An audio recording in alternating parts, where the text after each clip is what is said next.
जय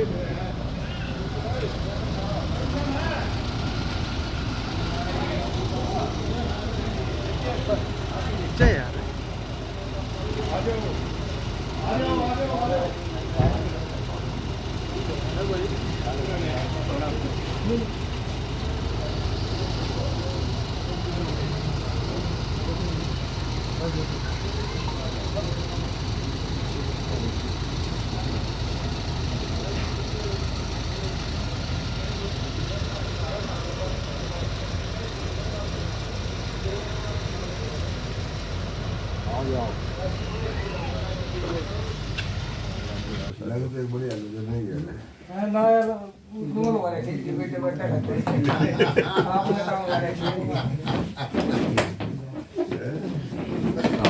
गांव में आया हुआ हूँ।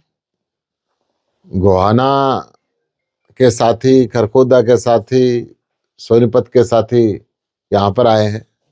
आम आदमी पार्टी ने तय किया कि हम नगरीय निकाय के चुनाव मजबूती से लड़ेंगे। सभी चुनाव पार्टी के चुनाव चिन्ह पर लड़ेंगे और पूरी ताकत के साथ भारतीय जनता पार्टी का जो फैला हुआ भ्रष्टाचार है, जो कूड़े के ढेर है, जो जगह जगह पानी का भराव है, जो पेड़ों का रख रखाव नहीं हो रहा, शहरों का बुरा हाल कर दिया है, उस विषय को मजबूती से उठाएंगे और एक पारदर्शी निगम बनाएंगे और क्षेत्र के लोगों की भलाई के लिए काम करेंगे। आज भारतीय जनता पार्टी में सब कुछ ठीक नहीं चल रहा है। कहीं पे ये अपने वरिष्ठ मंत्री को नोटिस भेजते हैं तो कहीं पे इनके अध्यक्ष के खिलाफ एफआईआर दर्ज होती है। ये जो स्थिति है आज पूरे हिंदुस्तान को डर के साए के नीचे जीने पे मजबूर कर रहे हैं। लोकतंत्र की सरकार जिस तरीके से चलनी चाहिए उस पे तानाशाही की बदबू आती है। 100 दिन इस सरकार को बीत गए। इस सरकार ने वायदा किया था कि गांव में से कॉलेज जाने वाले सारे बच्चों को स्कूटर देंगे। किसी एक गांव में स्कूटर नहीं आया। इन्होंने कहा था कि 500 रुपए में गैस का सिलेंडर देंगे, कहीं नहीं दिया। इन्होंने कहा था कि 5 लाख रोजगार देंगे हरियाणा में, अब इसकी शुरुआत नहीं हुई। ये अपने वायदे पूरे नहीं करते, केवल चुनाव के लिए झूठे वायदे करते हैं।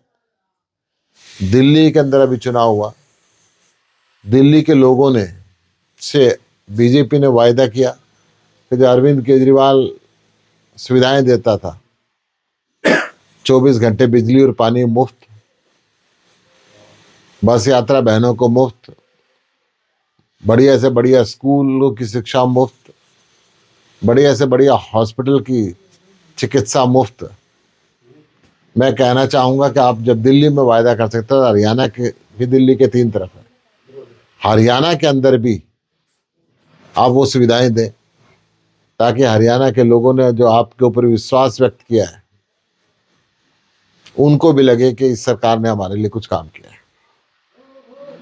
दिल्ली में किस तरह से नतीजे सामने आए, किस तरीके से देखते हैं उनको आप?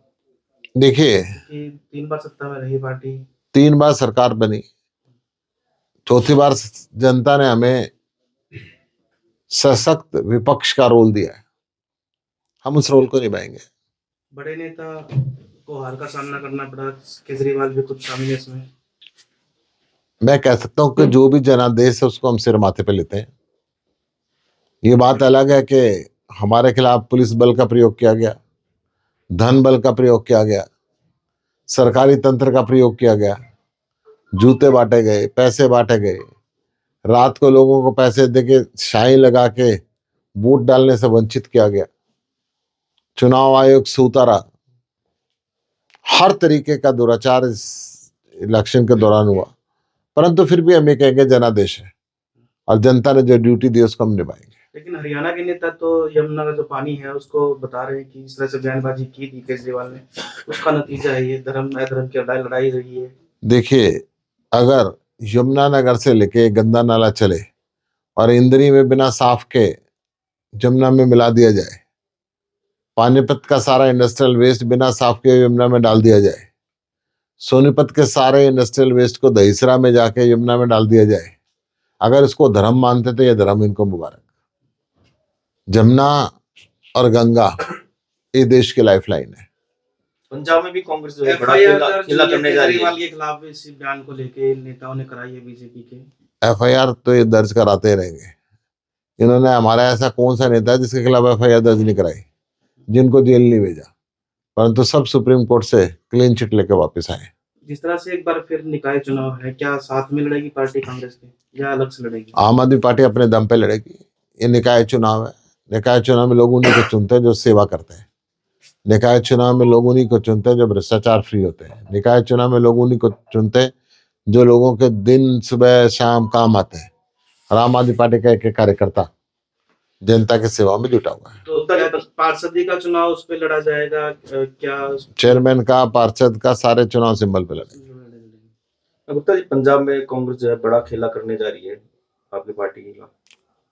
जिस पार्टी की बात कर रहे हो, पिछले 4 चुनाव में इनका दिल्ली में खाता नहीं खुल पाया। खेला क्या करेंगे? अपने आप को बचा लें, इनके लिए यही बहुत है। जिस तरह से अभी बताया आपने कि बीजेपी के नेताओं में ठीक नहीं चल रहा, खुद अभी नोटिस मिला है मुख्यमंत्री को बयानबाजी को लेकर, किस तरीके से देखते हैं नोटिसबाजी इस तरीके जो बीजेपी में बुजुर्गों की इज्जत नहीं की जाती। आप देख सकते हैं लाल कृष्ण आडवाणी के साथ भी यही हुआ था, मुरली मनोहर जोशी के साथ भी यही हुआ था। अब मनोहर लाल विज हरियाणा बीजेपी के वरिष्ठतम नेता हैं, उनके साथ भी यही हो रहा है। तो क्या उनको आवाज जो जिस तरह से उठाई वो भारी पड़ गया आवाज उठाना? बीजेपी में लोकतंत्र खत्म हो चुका है। जब भी कोई सच्ची बात कहता है उसके ऊपर प्रहार होता है। आपने देखा, चाहे उनका मंत्री हो और चाहे आम आदमी हो। जब मंत्रियों पे प्रहार कर सकते हैं तो आम आदमी की क्या औकात समझते होंगे, आप इस पर अंदाजा लगा सकते हो। ठीक है।